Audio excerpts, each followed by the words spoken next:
విజయవాడ లాంటి కార్పొరేషన్లో కూడా 49 స్థానాలు మనం అప్పట్లో గెలిస్తే తెలుగుదేశం పార్టీ కూటమి వీళ్ళకు వచ్చిన స్థానాలు 14,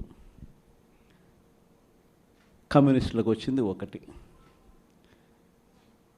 ఈ 49 స్థానాలకు మనం గెలిస్తే 64కు గాను వాళ్ళకు కేవలం 14 స్థానాలు ఉన్నప్పటికీ ఎన్నికలు అయిపోయిన తర్వాత రోజు నుంచి రకరకాల భయాలు, రకరకాల ప్రలోభాలు అదే పనిగా పెడుతూ ఒక 11 మందిని మాత్రం భయపెట్టో ప్రలోభాలు పెట్టో తీసుకోవడం జరిగింది.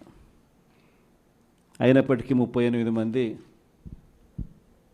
నిఠారుగా నిలబడ్డారు అని చెప్పడానికి గర్వపడతాను.